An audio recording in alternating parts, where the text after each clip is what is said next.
Mission spéciale fécondation in vitro à la clinique Saint-Nicolas. Un traitement d'azospermie chez l'homme.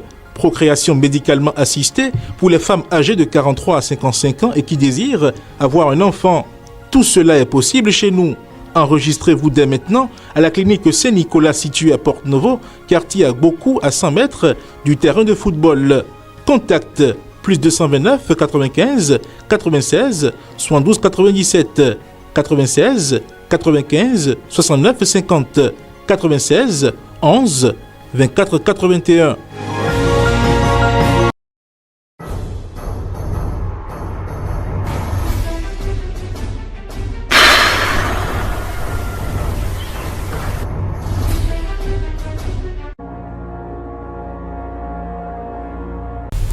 C'est un plaisir renouvelé pour nous, amis internautes de Guérit TV Monde, de vous retrouver dans votre émission quotidienne Tour d'Horizon. C'est vendredi et on parle fait de société dans cette émission. Mais avant, faisons le tour de quelques journaux parus ce jour avec Charles Albon Dawi. Fidèle internaute de Guérit TV Monde, bonjour. La revue des titres de ce vendredi 17 novembre 2023 démarre par le quotidien Maison La Guérite. Libération des détenus politiques et retour des exilés, Kamel Ouassagari implore talent. Au service du patrimoine culturel africain, l'EPA célèbre ses 25 ans d'existence. Le Béninois libéré, insécurité dans le septentrion, 2 cas de viol sur des fillettes de 3 ans enregistrés. Ce regard du procureur spécial Métonou en dit long sur ce qui attend ces 2 forcenés. Double viol sur une mineure de 12 ans, aucune situation atténuante pour le criminel Blakti Igwe. Le Soleil Bénin Info, vie de couple, comment aborder aisément les questions financières. Lutte contre la cybercriminalité au Bénin, encore une vingtaine de personnes jetées en prison. Le Matinal, fermeture et licenciement à la Sucobé à Savet. Le gouvernement répond aux députés. À Nip, le site de Kadiaon fermé dès le 23 novembre. Les 4 vérités, Bénin, talent dissous l'ensemble artistique national.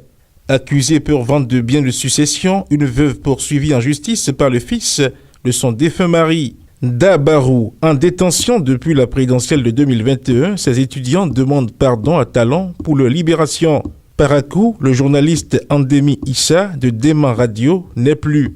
L'affiche du jour. Distribution et consommation de boissons en sachet au Bénin, nécessité pour le gouvernement d'arrêter la saignée. Retour maintenant au quotidien Maison. Boycott de la session d'études du budget 2024. Les syndicats exaspérés par la négligence du Parlement. Et puis deuxième session ordinaire de l'Assemblée nationale, Vitali Botton aborde les dossiers programmés. Lit l'intégralité de son intervention. Opinion de Edmond Agnidé pour finir. Le Rubicon. Fidèle internaute de Guérit TV Monde, ce sera tout pour la revue des titres de ce jour, vendredi 17 novembre 2023. Bon week-end et à lundi. Recevez à présent, mesdames et messieurs, l'invité du jour dans cette rubrique.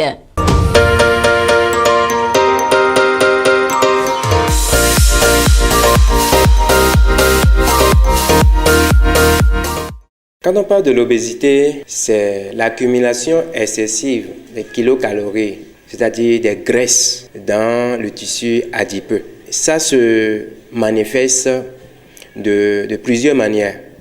Il y a d'autres, vous allez le voir, ils ne sont pas gros, mais ils pèsent. Donc là, on parle de surpoids. Il y a d'autres, vous allez le voir, ils sont obèses, c'est-à-dire ils ont de ventre, ou bien c'est-à-dire ils sont vraiment gros. Malgré toutes ces choses, il y a d'autres qui ne savent même pas que c'est encore une maladie. Donc ils peuvent dire que ils sont nés comme ça. Ne le sachant pas, l'obésité est la source de plusieurs d'autres maladies. L'obésité peut créer l'hypertension. Ça peut créer ce qu'on a appelé AVC. Ça peut créer ça. Ça peut créer même le diabète. Ça peut créer même ce qu'on appelle souvent la faiblesse sexuelle chez les hommes. C'est une porte à d'autres maladies. Tout est question de l'alimentation d'abord. Il faut savoir quoi manger et quoi ne pas manger. Et que personne ne les impose une alimentation qui va les stresser, dire mais ils doivent se diriger vers les spécialistes qui vont leur dire avec telle chose que tu as avec ton organisme, c'est telle chose que tu dois manger et tu dois éviter telle chose, telle chose. On se retrouve dans un court instant dans l'espace discussion avec Latifat Kawenou.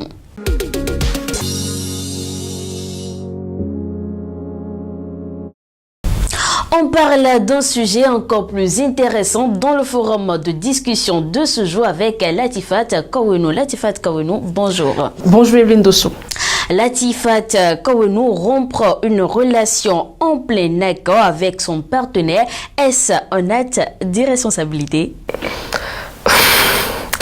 Si les deux partenaires s'entendent pour rompre, en quoi ça serait un acte de d'irresponsabilité? La responsabilité y est déjà, puisque les deux connaissent déjà l'enjeu qui est dans cette relation, qui n'est peut-être pas sans avenir s'ils sont ensemble, ou ils décident de rompre, si c'est pour se remettre ensemble lorsque tous les deux seront réunis.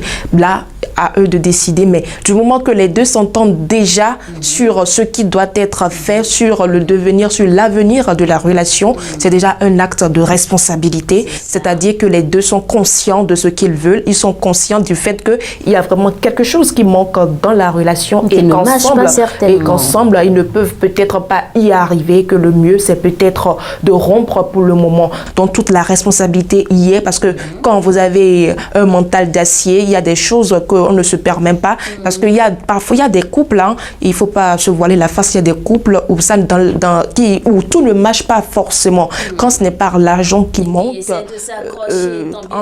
en tout cas quand c'est pas l'argent qui manque, ils ont peut-être un problème qu'ils ne peuvent pas régler pour le moment ensemble. Donc c'est pour dire qu'il y a des couples, des relations où les partenaires décident de rompre parce qu'ils n'ont pas encore tout ce qu'il faut, ils n'ont pas encore peut-être le moyen financier pour pouvoir tenir la relation. Et quand c'est comme ça, la négociation s'impose. Les deux essayent. La diplomatie. En tout cas, la diplomatie est importante partout. Donc, en tout cas, les deux essayent de s'entendre sur un accord là.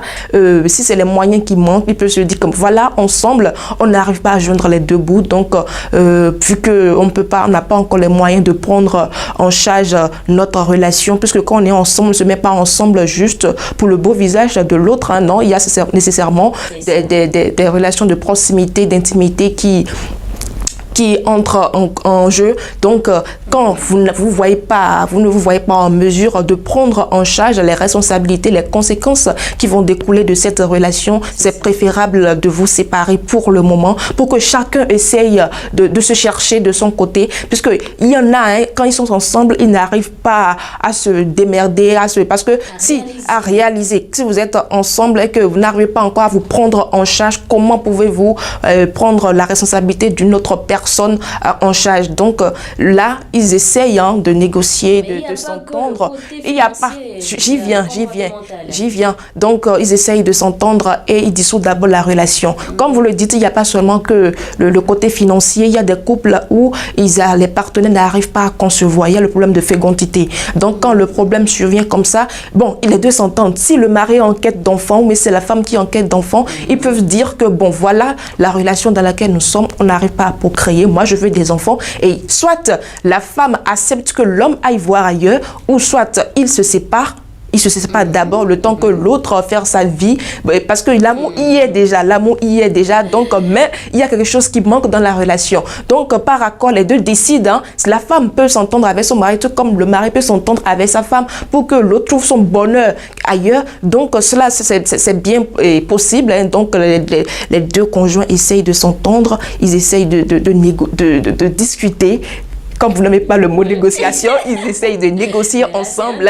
Donc voilà, c'est des choses, c'est des réalités qu'on observe dans les relations. Cela ne manque pas. Donc du moment que les deux partenaires sont conscients du problème qu'il y a au sein du couple, ils essayent d'apporter les solutions qu'il faut. À chaque problème, une solution. Donc voilà un peu rompre une relation, parce que n'est pas un acte d'irresponsabilité, parce que les deux sont conscients du fait qu'il y a quelque chose qui manque dans leur relation et qu'ensemble, ils ne peuvent pas trouver une solution à ce problème-là. Et la seule chose, c'est de se séparer. Maintenant, ils sont libres de se remettre ensemble après. Parce que chaque personne, elle est libre. Donc, il y a des relations comme ça. Quand ils finissent de se chercher, quand ils n'ont plus rien à perdre dans la vie, ils se retrouvent maintenant pour vivre leur amour. Parce que le plus important, c'est d'aimer et de se sentir aimé dans la vie. Alors, Latifat Kaounou, comme vous le dites déjà si bien, si on est ici, est-ce une manière de dire qu'on ne force pas l'amour ou bien que l'amour ne suffit pas toujours? D'abord, l'amour seul ne suffit pas dans une relation. Voilà. Parce que quand on est dans une relation, il y a certaines choses qui manquent, le tout. Mais est-ce que l'amour seul suffit vraiment? Je ne pense pas. Je ne pense pas. Peut-être que les gens ne seront pas d'accord avec moi. Les gens disent qu'avec l'amour, on arrive à surmonter beaucoup de choses. On arrive à... Mais est-ce que c'est vraiment compliqué? Mais je ne saurais le dire à chacun de faire sa conclusion, de savoir vraiment ce qui lui convient. Parce que dire que l'amour seul ne suffit pas, ça dépend de la conviction de chaque personne, mais dans un couple où il y a l'amour et que les partenaires n'arrivent pas à satisfaire leurs besoins, n'arrivent pas à réaliser leurs rêves, est-ce qu'ils sont vraiment heureux? Est-ce qu'ils sont vraiment heureux? C'est la question à se poser. Parce que dans une relation où vous aimez, qu'il n'y a pas l'argent, on ne parle pas de la richesse, mais le minimum qu'il faut dans un couple, quand cela manque, je crois qu'il y a un problème qui se pose. Dans un couple, quand l'enfant manque dans un couple, il y a un problème qui se pose là. Quand ce n'est pas la société, vous-même qui êtes la famille couple, surtout. Oui, la famille. Donc il y a quelque chose qui manque dans ce genre de relation-là et l'amour seul ne suffit pas pour régler tous les problèmes. Donc la question est de savoir si on force l'amour. Maintenant, est-ce qu'on force l'amour? On ne force pas l'amour. Parce que quand la nature est contre vous, vous ne pouvez rien faire. Quand vous êtes ensemble avec quelqu'un, vous êtes ensemble avec un homme ou bien une femme et que vous voyez que c'est tout le temps des difficultés, des blocages ou bien vous remarquez qu'il y a une incompatibilité entre vous et votre partenaire. C'est-à-dire qu'il y a quelque chose qui ne va pas. Donc il y a des choses qu'on ne force pas dans la vie. Du moment que à chaque fois c'est vous qui rencontrez des problèmes, des difficultés, des blocages par-ci et par-là, cherchez à savoir mais pourquoi c'est comme ça? Est-ce parce que je suis en couple avec telle personne? Est-ce parce que on ne peut pas rester ensemble? Donc il faut se rapprocher des personnes ressources pour savoir vraiment ce qui ne va pas, parce que c'est très important. Il y a des choses, c'est toute une vie que vous mettez en cause. Donc voilà, il y a des choses qu'on ne force pas dans la vie, surtout quand la nature est contre vous. Ne forcez pas, il faut respecter la nature. Les lois de la nature sont à respecter. Merci beaucoup à vous, Latifat Kaounou. Respecter la nature et surtout privilégier la diplomatie. On passe tout de suite à la page des sports.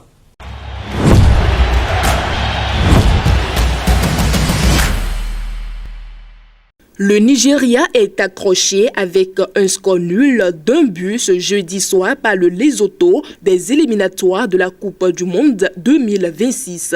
C'est un début raté pour les Super Eagles du Nigeria au Godwill Akpabio Stadium. Face aux crocodiles du Lesotho, les Nigériens ont pris difficilement un nul, ayant même été menés dans cette rencontre. Après une première période très serrée où le Nigeria s'est montré entreprenant, le pays ouest-africain a manqué de réalisme. Au retour des vestiaires, contre le cours du jeu, Molomelo Kouanazi a ouvert le score à la 56e minute. La jouissance de cette avance n'a été que de 11 minutes pour les visiteurs, les Nigériens ayant égalisé avec un but de Semi Adjayi. Cela n'a pas pu inspirer une remontada des locaux qui peuvent s'en vouloir d'avoir gâché l'opportunité de bien commencer ces éliminatoires. La prochaine rencontre du Nigeria dans ces éliminatoires du Mondial 2026 a lieu le 19 novembre prochain à l'extérieur face au Zimbabwe. Celle du Lesotho est une réception à domicile prévue le 21 du mois contre le Bénin. L'Égypte, de son côté, a démarré fort les éliminatoires de la Coupe du Monde 2026. Les Pharaons ont largement dominé Djibouti avec un score de 6-0. Mohamed Salah s'est offert un quadruplé. Considéré comme favori du groupe A, les Pharaons ont marqué les esprits pour leur début. Dans un stade international du Caire, acquis à sa cause, la sélection égyptienne a largement dominé Djibouti. C'est un Mohamed Salah des grands soirs qui a porté les siens vers la victoire. Dès la 17e minute, c'est bien l'attaquant de Liverpool qui trouve le chemin des filets. Il ne mettra que 5 minutes pour corser l'addition sur penalty. Les choses vont s'accélérer en deuxième période. 48e minute, Salah a encore inscrit son 3e but de la soirée avant de s'offrir un quadruplé à la 69e minute sur un bon service d'Ahmed Abou El Fatou. Mostafa Mohamed va se joindre à la fête avec le 5e but égyptien. Sorti du banc, Trezeguet va clore le festival offensif à la 89e minute. L'Égypte lance un message fort aux autres membres du groupe A. Pour la seconde journée de ces éliminatoires, les Pharaons affrontent le dimanche 19 novembre prochain la Sierra Leone au Samuel Canyon Sport Stadium. Et le match entre l'Angola et le Cap-Vert s'est soldé par un score nul et vierge. La partie a accouché d'une souris à l'Estadio Nacional. Le Cap-Vert et l'Angola se sont quittés en de bons amis après une rencontre décevante en termes de réalisme et d'engagement offensif des deux équipes. Après ce résultat d'entrée des éliminatoires de la Coupe du Monde 2026, le Cap-Vert se déplace en Afrique du Sud contre Eswatini le 21 novembre 2023, le jour où l'Angola aussi défie la Maurice en Mauritanie. À Franceville, le Gabon recevait le Kenya sans Pierre-Emerick Aubameyang, mais avec Denis Bouanga. Menés au score en première période, les Panthères ont égalisé avec Bouanga au retour des vestiaires. Avec un point d'orgue, la non-qualification pour la CAN, le Gabon renoue avec la victoire grâce à Gaylor Kanga qui a marqué en fin de rencontre. Rappelons que le Gabon occupe la seconde place provisoire dans le groupe F derrière le Burundi avant l'entrée en scène de la Côte d'Ivoire et des Seychelles. Les Panthères du Gabon se déplacent à Dar es Salaam où ils affronteront le 19 novembre 2023 les Hirondelles du Burundi. Pour finir, l'Algérie s'est imposée face à la Somalie avec un score de 3-1 au stade Nelson Mandela de Baraki à l'occasion de la première journée des qualifications de la Coupe du Monde 2026. Les hommes de Belmadi ont fait le brick sur une reprise de volée de Bounedja à la 31e minute de jeu. En seconde mi-temps, les coéquipiers de Mandrea se sont fait surprendre sur une réalisation d'Abatari à la 65e minute de jeu avant de prendre définitivement le large grâce à Slimani 10 minutes de la fin du temps réglementaire. Dans l'autre rencontre du groupe, le Mozambique, prochain adversaire des Fennecs, a réussi lui aussi son entame des éliminatoires en dominant le Botswana avec un score de 3-2. C'est la fin de cette émission, mais une prière pour vous, fidèles internautes. Que Dieu réalise vos rêves, qu'il change vos échecs en victoire et vos peines en joie. Passez un très bon week-end.